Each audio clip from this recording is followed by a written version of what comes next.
Der Regen in jener Novembernacht war kein gewöhnlicher Regen. Es war jener feine, nadelstichartige Sprühnebel, der sich wie ein Leichentuch über die Stadt legte und unter die Haut kroch.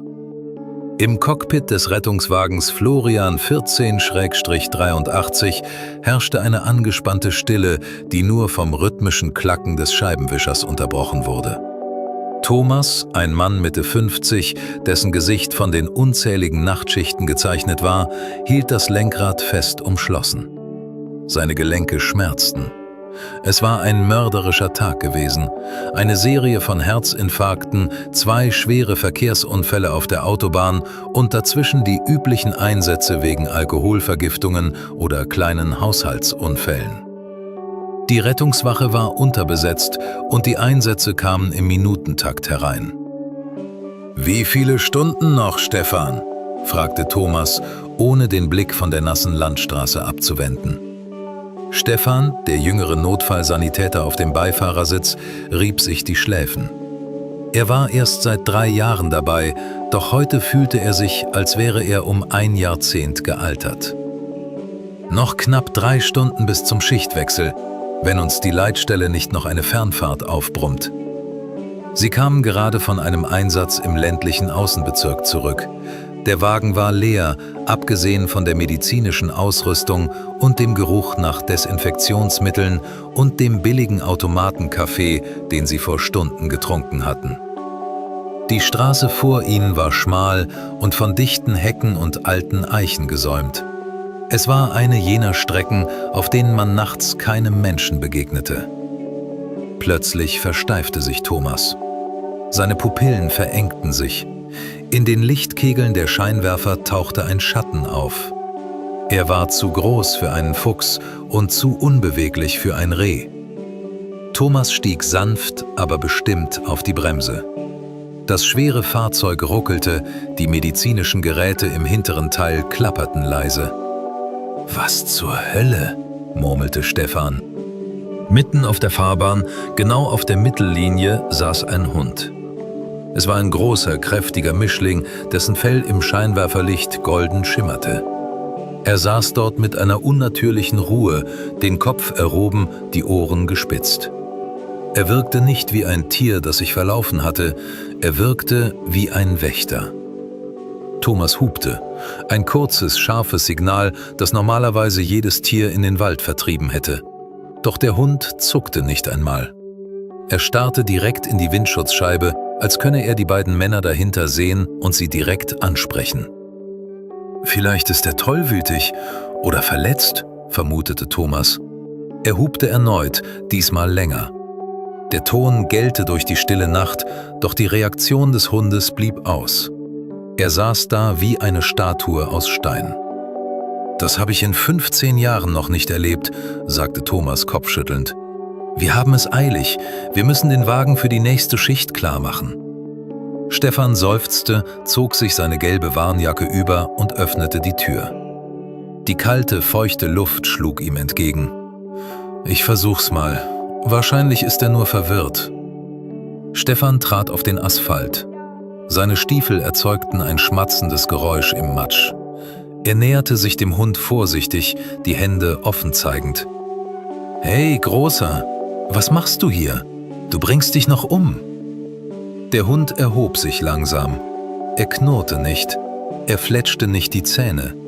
Stattdessen gab er ein tiefes, kehliges Jaulen von sich, das Stefan durch Mark und Bein ging. Es klang nicht nach Aggression, sondern nach purer Verzweiflung. Als Stefan noch einen Schritt machte, wich der Hund ein Stück zur Seite in Richtung des Straßengrabens, nur um sofort wieder stehen zu bleiben und Stefan anzusehen.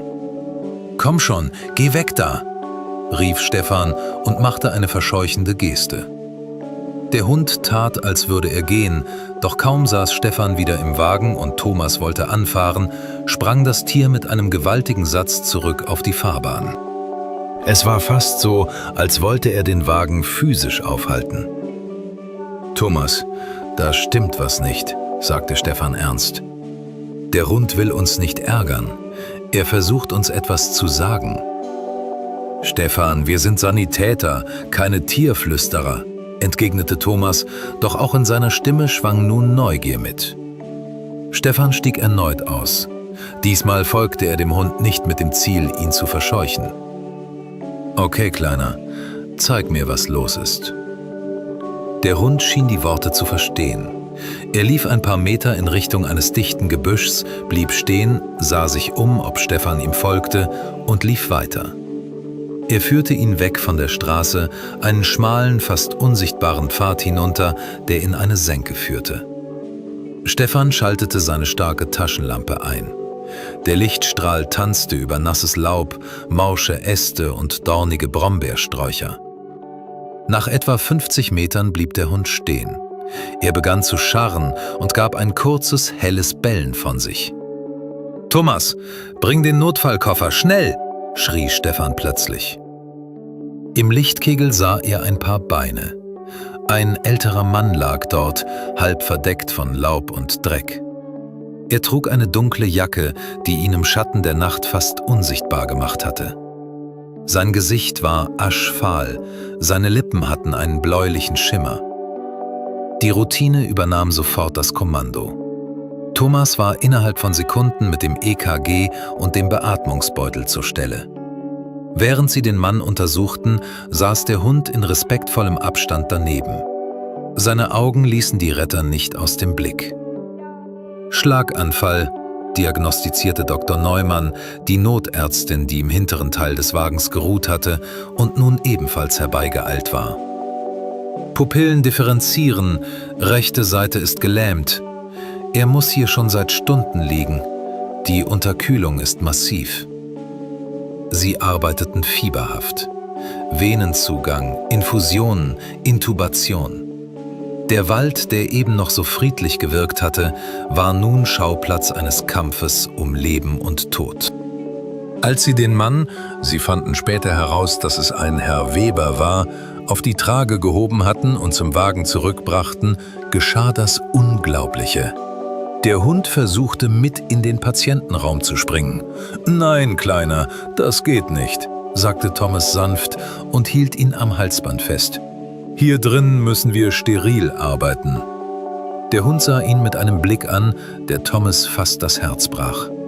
Als die Türen des Rettungswagens mit einem metallischen Knallen ins Schloss fielen und das Blaulicht die Umgebung in rhythmisches Dunkelblau tauchte, setzte sich der Wagen in Bewegung. Doch der Hund gab nicht auf. Im Rückspiegel sah Thomas, wie das Tier rannte. Er rannte, als ginge es um seine eigene Seele. Seine Pfoten trommelten auf den Asphalt, sein Atem bildete kleine Wolken in der kalten Nachtluft.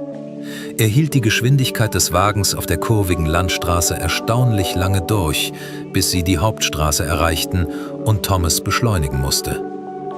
»Er kommt nicht mehr mit«, sagte Stefan leise und blickte nach hinten. Die goldene Gestalt wurde immer kleiner, bis sie ganz in der Dunkelheit verschwand. Die nächsten Tage im Krankenhaus waren kritisch. Herr Weber lag auf der Intensivstation, angeschlossen an unzählige Maschinen.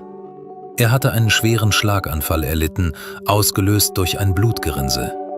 Ohne die schnelle Hilfe wäre sein Gehirn irreparabel geschädigt worden. Am nächsten Morgen wunderte sich das Klinikpersonal über einen ungewöhnlichen Gast. Vor dem Haupteingang, direkt neben den automatischen Glastüren, saß ein Hund.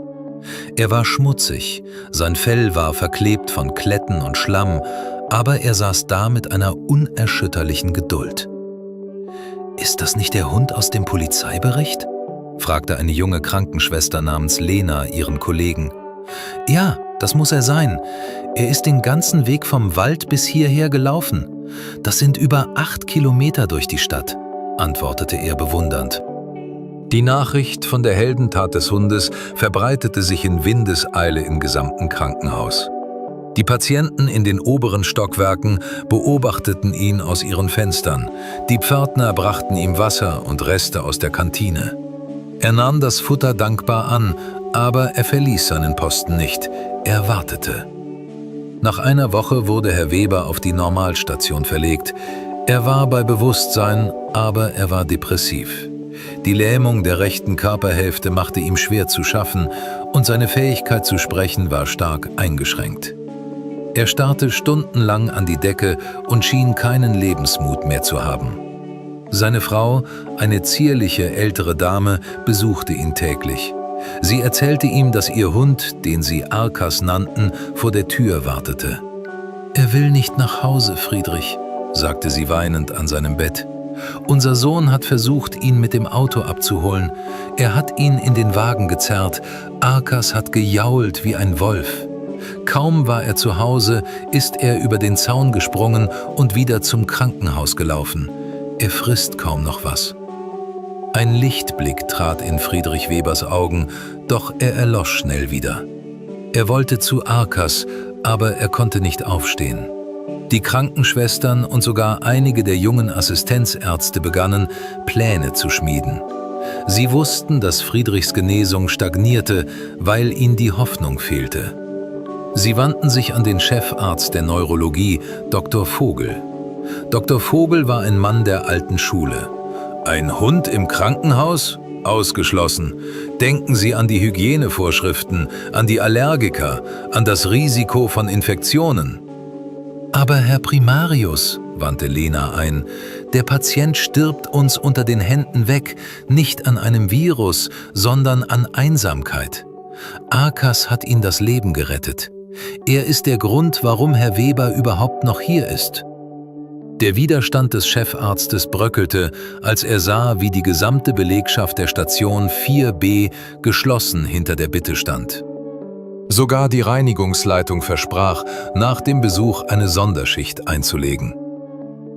Es war ein regnerischer Dienstagnachmittag, als Arkas endlich die Erlaubnis erhielt, das Gebäude zu betreten, unter strengen Auflagen und durch den Hintereingang. Als die Fahrstuhltür im 4. Stock aufging, war es mucksmäuschenstill. Die Patienten und Pfleger hatten sich in den Gängen aufgestellt. Arkas lief an der Leine von Friedrichs Sohn, doch er zog nicht. Er schien die Heiligkeit des Ortes zu spüren. Er schnüffelte kurz an den Desinfektionsmittelspendern und hielt den Kopf gesenkt. Dann öffnete sich die Tür zu Zimmer 412. Friedrich Weber saß in seinem Rollstuhl am Fenster. Er sah Arkas nicht sofort. Erst als das leise Trappeln der Krallen auf dem Linoleum zu hören war, drehte er mühsam den Kopf. Arkas hielt inne. Er stieß ein kurzes, fast unhörbares Winseln aus. Dann riss er sich von der Leine los, stürmte aber nicht los.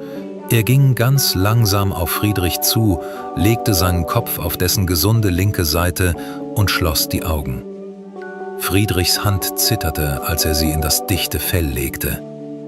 »Mein guter Junge«, brachte er mühsam hervor. Tränen rollten über seine Wangen und verschwanden im goldenen Fell des Hundes. In diesem Moment gab es keinen Chefarzt, keine Krankenschwestern und keine medizinischen Geräte mehr. Es gab nur noch 2 alte Freunde, die sich durch den Schleier des Todes hindurch wiedergefunden hatten. Sogar der strenge Dr. Vogel, der im Türrahmen stand, musste sich diskret die Brille putzen. Die Wirkung des Besuchs war wie ein medizinisches Wunder. In den folgenden Tagen machte Friedrich Weber Fortschritte, die niemand für möglich gehalten hätte. Er arbeitete bei der Physiotherapie so hart, dass selbst die Therapeuten ihn bremsen mussten. »Ich muss laufen«, sagte er immer wieder. »Arkas wartet draußen.« Er verbrachte Stunden am Fenster seines Zimmers. Er winkte Arkas zu, der unten auf dem Rasen saß. Wenn Arkas ihn sah, bellte er einmal kurz. Ein Signal, das Friedrich mehr bedeutete als jede aufmunternde Karte. Die Geschichte sprach sich herum. Die lokale Zeitung berichtete über den Wächter von der Klinik. Menschen kamen vorbei, um Arkas zu streicheln und ihm Leckerlis zu bringen, doch Arkas blieb bescheiden. Er war kein Star, er war ein Freund. Nach 4 weiteren Wochen war der Tag der Entlassung gekommen. Friedrich Weber verließ das Krankenhaus. Er saß nicht im Rollstuhl, er ging an einem Gehwagen, gestützt von seiner Frau. Als er durch die großen Glastüren trat, gab es kein Halten mehr. Arkas rannte auf ihn zu, bremste aber kurz vor ihm geschickt ab, um ihn nicht umzustoßen.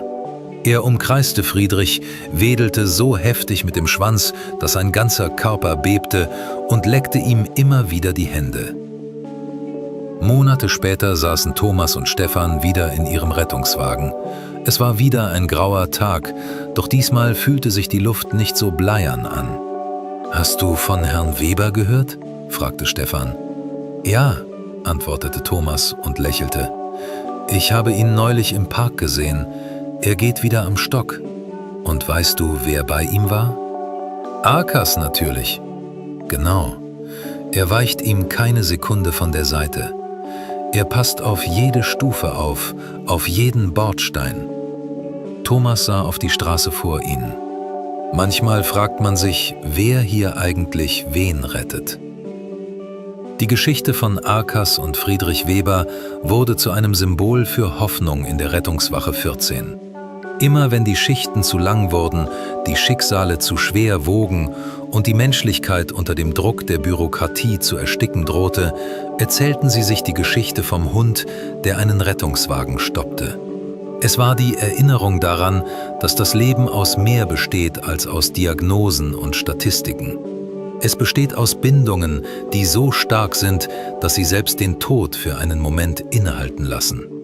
Und Arkas, der stumme Wächter, war der lebende Beweis dafür.